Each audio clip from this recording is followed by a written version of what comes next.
So hi guys, దీనికి సంబంధించి ఒక స్టూడెంట్ దీని గురించి అడిగాడు నన్ను. ఏంటి అంటే డిజిటల్ మార్కెటింగ్ బాగుందా, ఎలా ఉంటుంది అని చెప్పి అడిగారు. సో నేను చెప్పాను డిజిటల్ మార్కెటింగ్ అంత బాగోదు ప్రెసెంట్ ఉన్న సినారియోలో. వాళ్ళు డిజిటల్ మార్కెటింగ్ వెళ్ళాలి అంటే డిజిటల్ మార్కెటింగ్ అంటే బెటర్ ఆపర్చునిటీస్ చాలా ఉన్నాయని చెప్పి నేను చెప్పడం జరిగింది. రైట్. సో దీనికి సంబంధించి నాకు వేరే వాళ్ళు చెప్పారు డిజిటల్ మార్కెటింగే బాగుంది అని చెప్పి, వేరే వాళ్ళు చెప్పారని చెప్పి ఒకరు నాకు చెప్పడం జరిగింది, కమెంట్ చేయడం. ఈ వీడియో అంటే డిజిటల్ మార్కెటింగ్ బాగాలేదు అంటున్నా, మీరేమో బాగాలేదు అంటున్నారు, నిజానికి బాగుంది అని చెప్పని అంటున్నారు. రైట్. వాళ్ళు ఏం చెప్పారో నీకు తెలీదు, నాకు తెలీదు, బట్ నేనేం చెప్తున్నానో. అయితే ఇప్పుడు చూసుకుంటే ఈ డిజిటల్ మార్కెటింగ్ వాళ్ళు ఏ రీజన్స్ డిజిటల్ మార్కెటింగ్ బాగుందని చెప్పారో నాకు తెలియదు, కానీ నేను ఇప్పుడు చెప్తాను ఎవరికి బాగుంటుంది, ఎందుకు ఈ విధంగా జరిగింది. బాగా బూమింగ్ లో ఉందని ఒక పక్క, బాగా బూమింగ్ లో ప్రతి ఒక్కటి ఆన్లైన్ అవుతున్నాయి, మరి డిజిటల్ మార్కెటింగ్ మాత్రం ఎందుకు డౌన్ ఫాల్ లో ఉంది అంటే కొన్ని అనాలిసిస్ రియాలిటీతో మీకు చెప్తాను. సో అది మీరు అర్థం చేసుకునే దాన్ని బట్టి, ఆ తర్వాత అనాలిసిస్ మళ్ళీ నేను చెప్పిన దాన్ని రైట్ ఆర్ రాంగ్ అని చెప్పి అనాలిసిస్ చేసే దాన్ని బట్టి ఉంటుంది. ఫస్ట్ ఆఫ్ ఆల్ రియాలిటీ ఏంటి అంటే ఒక చిన్న ఎగ్జాంపుల్ చెప్తాను మీకు. ఒకప్పుడు గూగుల్ యాడ్స్ అంటే చాలా టఫెస్ట్ జాబ్. డిజిటల్ మార్కెటింగ్ లో వాడికి ఒక క్యాండిడేట్ కి ఒక గూగుల్ యాడ్స్ ఒక్కటి మేనేజ్ చేయడం, ఈ బిడ్డింగ్ వేయడం, ఈ స్ట్రాటజీ చేయడం వచ్చిందంటే హీఈస్ ఏబుల్ టు ఎర్న్ అందరికంటే బెటర్ ప్యాకేజ్, టాప్ ప్యాకేజ్ ని ఎర్న్ చేసేవాడు. At the same time Facebook అంటే ఇదొకటే కాదు, పెయిడ్ యాడ్స్ ఏదైనా కానీ. ఎందుకంటే బిడ్డింగ్ అంటే ఏంటి అంటే గూగుల్ యాడ్స్ లో బిడ్డింగ్ అంటే ఒక మన ఛానల్ ఉంది, మన ఛానల్ పెట్టలేదు యాడ్స్, ఎందుకంటే ఆ డిస్టర్బెన్స్ అని చెప్పి నేను పెట్టలేదు. జనరల్ గా మనము వీడియోస్ చూస్తూ ఉంటే యాడ్స్ వస్తాయి వీడియో ముందు. ఒకసారి ఒక యాడ్ వస్తుంది, ఇంకొకసారి ఇంకొక యాడ్ వస్తుంది, రైట్. సో ఇప్పుడు సేమ్ డిఫరెంట్ ప్రోడక్ట్స్, ఒకసారి జొమాటోది వస్తే ఇంకోసారి ఊబర్ది వస్తుంది, ఊబర్ ఈట్స్ లేకపోతే ఇంకోటి ఏదో వస్తుంది, స్విగ్గీనో ఏదో ఒకటి. మరి రెండు యాడ్స్ ఉన్నప్పుడు వీళ్ళు ఏ విధంగా బిడ్డింగ్ వేసుకుంటారంటే, బిడ్డింగ్ అంటే వేలం పాట మనకు తెలుసు కదా. సో ఒకటోసారి, రెండోసారి, మూడోసారి అని చెప్పి మనం చాలా సినిమాల్లో కూడా చూస్తున్నాం కదా, అది బిడ్డింగ్ అంటే, రైట్. ఇప్పుడు ఈ యాడ్స్ ఏదైతే ఉందో ఒక వీడియోని టార్గెట్ చేసుకొని ఈ స్విగ్గీ వాళ్ళు, జొమాటో వాళ్ళు ఇద్దరు ఉన్నారు అనుకుందాం. ఈ స్విగ్గీ వాళ్ళు వచ్చేసేసి నేను అతని ఎక్కువ టైమ్స్ నా యాడ్ కనపడాలి అంటే స్విగ్గీ యాడ్ కనపడాలి అని చెప్పి స్విగ్గీ వాడు బిడ్ చేస్తే, జొమాటో వాడు లేదు ఇతనికంటే ఎక్కువ బిడ్ చేస్తానంట, ఇతనికంటే ఎక్కువ సార్లు నాది కనపడాలి, దానికి నేను ఎంత కోట్ చేస్తే అంటే ఇతను 10 రూపాయలు పెడితే నేను 11 రూపాయలు పెడతా, ఇతను 12 రూపాయలు పెడితే నేను 13 రూపాయలు పెడతా అని వీళ్ళిద్దరు కొట్టుకుంటా ఉంటే ఇంకొకడు వస్తాడు, ఊబర్ ఈట్స్ వాడు ఇంకొకడు వస్తాడు. సో ఊబర్ ఈట్స్ వాడు వచ్చినప్పుడు ఇప్పుడు వీళ్ళిద్దరు 13 రూపాయలు 14 రూపాయలు కొట్టుకుంటా ఉంటే వీడు ఇంకొక బిడ్డింగ్ వేసి, ఆహా వీళ్ళిద్దరు 12, 13, 12.5, 13 రూపాయలు లేకపోతే 12 రూపాయలు, 12 రూపాయలు 20 పైసలు ఈ రేంజ్ లో ఉన్నారు, నేను 14 రూపాయలు వేస్తాను, అప్పుడు నా యాడ్ ఎక్కువ కనపడుతుంది. దీనికి చాలా క్యాలిక్యులేషన్స్ కావాలి, ఫార్ములాస్ ఉండేవి గూగుల్ యాడ్స్ కి. దీనివల్ల గూగుల్ యాడ్స్ అన్నిటికంటే కష్టంగా ఉండేది. ఒక డిజిటల్ మార్కెటింగ్ నార్మల్ క్యాండిడేట్ కాకుండా ఒక ఎక్స్పీరియన్స్ క్యాండిడేట్ మాత్రం ఈ బిడ్డింగ్, ఈ గూగుల్ యాడ్స్ కానీ, పెయిడ్ యాడ్స్ కానీ, ఎఫ్బి యాడ్స్ కానీ, ఇన్స్టా యాడ్స్ కానీ, లేకపోతే లింక్డ్ఇన్ యాడ్స్ కానీ, కోరా యాడ్స్ కానీ, రైట్, ఇవన్నీ మెయిల్ కానీ, ఈమెయిల్ మార్కెటింగ్ కానీ ఇంకా రకరకాలుగా చేయగలిగేవాళ్ళు. మరి ఇప్పుడు కూడా యాడ్స్ ఉన్నాయి కదా, మీరు ఒక క్లారిటీ, మరి గూగుల్ యాడ్స్ అంటున్నారు, యూట్యూబ్ వీడియోస్ అంటున్నారంటే యూట్యూబ్ వీడియోస్ కూడా గూగుల్ యాడ్స్ లోనే సెట్ చేస్తారు. సరే, ఇప్పుడు ఇప్పటికీ అదే ప్రాసెస్ ఉంది కాదనట్లేదు, కానీ ఆటోమేషన్ వచ్చేసింది. మొత్తం ప్రతి ఒక్కటి ఆటోమేషన్ వచ్చింది. వీడు సొంతంగా బ్రెయిన్ పెట్టి వీడు ఆలోచించి కాంపిటేటర్ ఓహో ఇలా చేస్తున్నాడు, కాంపిటేటర్ ఇలా చేస్తున్నాడు అవసరం లేకుండా ఎక్కువ గూగుల్ యాడ్స్ వాడే ఆటోమేషన్ చేశాడు మొత్తం ప్రాసెస్. ఇప్పుడు చూడండి, స్విగ్గీ వాడు అంటే నాకు పీక్ టైంలో స్విగ్గీ వాడు ఆర్డర్ పెట్టుకుంటే వాడి దగ్గర డబ్బులు ఉంటే వీడేమనుకుంటా అంటే నాకు పీక్ టైంలో వద్దు, నార్మల్ టైంలో పెట్టండి, నేను నా బిడ్ని 10 రూపాయలకి రిస్ట్రిక్ట్ చేస్తున్నాను, ఎప్పుడు 10 రూపాయలు బిడ్డింగ్ ఉంటే అప్పుడు మాత్రమే నా యాడ్ చూపించండి అని వీడు స్విగ్గీ వాడు అట్లా ఆ విధంగా ఏం జరిగిందంటే ఎవ్రీథింగ్ బికమ్ ఆటోమేటెడ్ నౌ. ఇది ఒక్క గూగుల్ యాడ్స్కే వర్తించదు. డిజిటల్ మార్కెటింగ్లో ప్రతి మాడ్యూల్, ఈమెయిల్ మార్కెటింగ్ కానీ, ఫేస్బుక్ కానీ, ఇన్స్టా కానీ, లింక్డ్ఇన్ కానీ, గూగుల్ యాడ్స్ కానీ, సో ఇంకా ఎస్ఈఓ గురించి కూడా చెప్తాను మీకు, అది కూడా చెప్తాను. గురించి కూడా, వీటన్నిటికీ అంతా కంప్లీట్ గా టూల్స్ వచ్చేసాయి, రెడీమేడ్ టూల్స్ వచ్చేసాయి. ఒకప్పుడు కీవర్డ్ రీసెర్చ్ అంటే అదొక పెద్ద టాస్క్, బిగ్ టాస్క్. కానీ ఇప్పుడు కీవర్డ్ రీసెర్చ్ అంటే మనం వేరే వాడు వెబ్సైట్ తీసుకెళ్ళి ఒక సెమినార్ లోనో లేకపోతే ఒక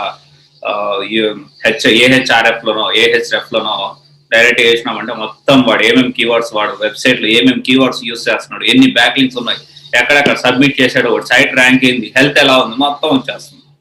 కంప్లీట్ గా ఆటోమేషన్ అయిపోయింది. మరి డెఫినెట్ గా ఇంత ఈజీ అయినప్పుడు దీనికి 5 సంవత్సరాల ఎక్స్పీరియన్స్ అవసరం లేదు. 1 సంవత్సరం ఎక్స్పీరియన్స్ కూడా ఎవరైనా చేయగలుగుతారు బేసిక్. కానీ డిజిటల్ మార్కెటింగ్ లో సక్సెస్ అవ్వచ్చు. ఎవరంటే అది కూడా చెప్తాను నేను. దానికంటే ముందు ఎస్ఈఓ గురించి మాట్లాడుతున్నాను. ఎస్ఈఓ అంటే మీ అందరికి తెలుసు. గూగుల్లో ఎస్ఈఓ అంటే మనం ఏదైనా మనకు కావాల్సిన వస్తువు కానీ ఏదైనా టైప్ చేసినప్పుడు ఫస్ట్ పేజ్ లో వస్తాయి, రైట్? ఈ ఫస్ట్ పేజ్ లో వచ్చినప్పుడు, ఈ ఫస్ట్ పేజ్ లో వచ్చిన అంటే 1 2 3 4 5 6 7 8 9 వచ్చో ఆ ఫస్ట్ దానికి 66% ట్రాఫిక్ వెళ్తుంది అకార్డింగ్ టు గూగుల్. అంటే ఫస్ట్ ప్లేస్ అయినా అంటే ఫస్ట్ వచ్చే దానికి 66 or 67% ట్రాఫిక్ అంటే ఏంటంటే ఎక్కువ మంది దాన్ని క్లిక్ చేసి దానికి వెళ్తారు. మరి దీని గురించి ఇది ఏంటి అంటే ఒక ఎక్సెల్ వర్క్ లాగా ఉంటుంది. కొంచెం ఇక్కడ స్ట్రాటజీ యూజ్ చేయాలి, ఇక్కడ అవసరం, కొంచెం ఎక్స్పీరియన్స్ అవసరం. అది కూడా ఏంటంటే ఒక ఎక్స్పీరియన్స్ క్యాండిడేట్ ఉంటారు, మిగతా వాళ్ళందరి చేత వాళ్ళకి జస్ట్ ఈ గైడ్లైన్స్ ఇస్తారు, ఇది చేయండి, ఇది చేయండి, ఇది సబ్మిట్ చేయండి అని అలా చేసుకుంటూ వెళ్ళిపోతాం. సో ఇది బేసిక్ గా ఒక డిజిటల్ మార్కెటింగ్ ఉన్న రియాలిటీ ప్రెజెంట్ నవేడేస్. బూమింగ్ ఉంది కాదనట్లేదు, కానీ కోడింగ్ తక్కువ. ఈ బేసిక్ థింగ్స్ అన్ని అందరూ చేయగలుగుతారు కాబట్టి ఎక్కువ మంది డిజిటల్ మార్కెటింగ్ సైడ్ రావడం వల్ల డిమాండ్ అనేది తగ్గిపోయింది. స్టిల్ జాబ్స్ ఉన్నాయి, లేవనట్లేదు. కానీ 35,000 40,000 దగ్గర స్టాగ్నేట్ అయిపోతుంది ఆఫ్టర్ 3 to 4 years. మరి ఆల్రెడీ డిజిటల్ మార్కెటింగ్ లో నేర్చేసుకున్నాం సార్, అంటే ఆల్రెడీ మేము డిజిటల్ మార్కెటింగ్ లో చిన్న ఉద్యోగం చేసుకుంటున్నాము, ఒక 15,000 నేను తెచ్చుకుంటున్నాను, సో ఎలా నేను గ్రో చేసుకోవాలి అంటే, మీరు ఎప్పటికప్పుడు డిజిటల్ మార్కెటింగ్ లో ఏదైనా కానీ ఎప్పటికప్పుడు టెక్నాలజీ అప్డేటెడ్ గా ఉండాలి. Point number 1. రెండో విషయం వచ్చేసి, ఒక్క జాబ్తోనే నేను బతుకుతాను, డిజిటల్ మార్కెటింగ్ జాబ్ చేసేవాళ్ళు నేను ఒక డిజిటల్ మార్కెటింగ్ నేర్చేసుకుని బతికేస్తాను అంటే కుదరదు. కంపల్సరీ మీరు ప్రాజెక్ట్స్ తెచ్చుకోవాలి. ఇది ఒక biggest advantage for digital marketers. వాళ్ళు డిజిటల్ మార్కెటర్స్, వాళ్ళకి మేబీ సాలరీస్ తక్కువ ఉండొచ్చు, కానీ కరెక్ట్గా వాళ్ళు ప్రాజెక్టులు, క్లయింట్లు తెచ్చుకున్నారంటే ఎక్సలెంట్ ఉంటుంది వాళ్ళ కెరియర్ అనేది. చాలా శాలరీ ఎంత వస్తుందో దానికి త్రిబుల్, ఇంకా 4 రెట్లు ఎక్కువ, 5 రెట్లు ఎక్కువ ప్రాజెక్టులు మీద వస్తాయి. మరి క్లయింట్లు ఎక్కడ దొరుకుతారు సార్? మీరు భలేవారు, క్లయింట్ దొరికితే నేను కంపెనీ పెట్టుకోం కదా. నెక్స్ట్ క్వశ్చన్ మీకు రైజ్ అవుతుంది. క్లయింట్ అంటే ఏంటి అంటే డిజిటల్ మార్కెటర్. నేనైతే ఏం చెప్తానంటే, నేను ఇది చాలాసార్లు చెప్పాను కూడా, ఇంతకుముందు అప్పుడు వీడియో చేసుకుంటాను. నా కళ్ళ ముందు ఏదైతే కనిపిస్తుందో ప్రతి ఒక్క పర్సన్ని నేను క్లయింట్గా చేసుకోగలుగుతాను. This is my open challenge అంట. ఎందుకంటే ప్రతి ఒక్కడికి బిజినెస్ అవసరం. ఇన్ఫ్యాక్ట్ టీ కొట్టోడు కూడా డిజిటల్ మార్కెటింగ్ అవసరం ఉంది.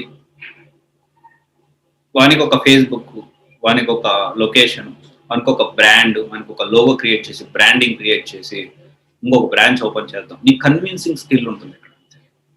నీ కన్విన్సింగ్ స్కిల్ ఉండి టిఫిన్ షాప్ అని పెట్టుకున్నా కానీ నువ్వు డబ్బులు సంపాదించవచ్చు. ఇక డబ్బులు సంపాదించడం ఈజీ. డిజిటల్ మార్కెటర్ అనుకుంటే హీ కెన్ డూ వండర్స్, అది నేను చెప్తాను. కానీ ఒక్క జాబ్తోనే రిలే అయి నేను ముందుకు వెళ్తానంటే మాత్రం అది ఇప్పుడున్న సినారియోలో అంటే కష్టం అని చెప్తున్నాను నేను, రైట్? ప్లస్ మైండ్ సెట్ అనేది కంప్లీట్గా బిజినెస్ మైండెడ్ ఉండాలి. లాజికల్ థింకింగ్, ఈ కోడర్స్ అనే వాళ్ళు లాజికల్ థింకింగ్, అనలిటికల్ థింకింగ్ ఎంత అవసరమో, ఈ డిజిటల్ మార్కెటింగ్ అనే వాళ్ళు పబ్లిక్ని కానీ ప్రెజెంట్ అంటే ఒక కస్టమర్ని, ఒక పర్సన్ని ఒక బేసిక్ ఎస్టిమేషన్ వేయగలగాలి. ఇవన్నీ డిజిటల్ మార్కెటింగ్లో మీరు కెరీర్ గ్రోత్ చేసుకోవాలంటే విషయాలు ఈ విధంగా లేదు. ఇంకొకటి ఏంటి అంటే డిజిటల్ మార్కెటర్ ఏ బిజినెస్ స్టార్ట్ చేసినా వాడు సరైనోడైతే డిజిటల్ మార్కెటర్ 100% ఆ బిజినెస్ ని సక్సెస్ చేసి తీరుతాడు. 100% సక్సెస్ చేసి తీరుతాడు. దానికి కావాలంటే ఏం చేయాలంటే అతనికి సరైనోడు అయింది. నేర్చుకున్న ప్రతి ఒక్కడు డిజిటల్ మార్కెటింగ్ చేస్తాడు. ప్రతి ఒక్కడు కోర్స్ నేర్చుకుంటాడు. అంటే కోర్స్ నేర్చుకున్న ప్రతి ఒక్కరు డిజిటల్ మార్కెటర్, కోర్స్ నేర్చుకున్న ప్రతి ఒక్కరు సాఫ్ట్వేర్ అయిపోతారని కాదు. కానీ పర్ఫెక్ట్గా నేర్చుకోవాలి. ఏం చేసినా కానీ కమిట్మెంట్తో చేయాలి. రైట్? ఇప్పుడు నేనే ఉన్నాను, నా కమిట్మెంట్ ఏంటి కంపెనీ మీద. నేను ఎవ్రీ మార్నింగ్ జిమ్కి వెళ్తాను, అన్ని చేస్తాను. కానీ నాకు జిమ్ మీద అంత కమిట్మెంట్ లేదు. జస్ట్ బేసిక్ ఫిట్నెస్ ఉంటే చాలు, పట్టురాకుండా ఉంటే చాలు అనుకుంటాను. కానీ కొంతమంది కమిట్మెంట్తో చేసి ఎక్కడక్కడ పర్ట్స్ తిరుగుతారు. అది వాళ్ళకున్న కమిట్మెంట్ జిమ్ పైన. సో మీకు కూడా మీరు నేర్చుకునే పని మీద కమిట్మెంట్ ఉంది. నిన్న కూడా వీడియో చేశారు, కమిట్మెంట్ ఉండాలి అని చెప్పి. సో నేను చెప్పొచ్చేది ఏంటి అంటే డిజిటల్ మార్కెటింగ్ బాగానే ఉంది, కానీ జాబ్ పర్పస్ కేవలం నేను ఉద్యోగం కోసమే నేను డిజిటల్ మార్కెటింగ్ నేర్చుకుంటున్నా అంటే దయచేసి ఇటు సైడ్ రావద్దు. కావాలంటే నేను చెప్పిన విషయాలు డిజిటల్ మార్కెటింగ్కి 3 సంవత్సరాల ఎక్స్పీరియన్స్ ఉన్న క్యాండిడేట్కి ఎంత ఉంది, 5 సంవత్సరాల ఎక్స్పీరియన్స్ ఉన్న క్యాండిడేట్కి ఎంత శాలరీ వస్తుంది, మొత్తం ఒకసారి జాబ్స్ సెట్ చేసుకోండి. ఎంత శాలరీ ఎర్న్ చేస్తున్నారు చూడండి, కోడర్స్ ఎంత శాలరీ ఎర్న్ చేస్తున్నారు చూడండి. ఇఫ్ యూ హ్యావ్ అంటే మీకు ఈ ప్రాజెక్ట్స్ తెచ్చుకుంటాను, నేను ఈ విధంగా కెరీర్ బిల్డ్ చేసుకుంటాను, నా ఓన్ బిజినెస్ నేను చేసుకుంటానంటే 100% మీకు పర్ఫెక్ట్ డిజిటల్ మార్కెటింగ్. రైట్? నేను ఇప్పుడు చెప్పే ప్రతి విషయం నేను చాలా ఎక్స్పీరియన్స్ అయి చెప్తాను. నాకు డిజిటల్ మార్కెటింగ్లో end to end depth knowledge ఉంది. Right? Thank you. This is Raj signing up. CVC Guidance Private Limited, one stop solution for all job oriented courses. Thank you.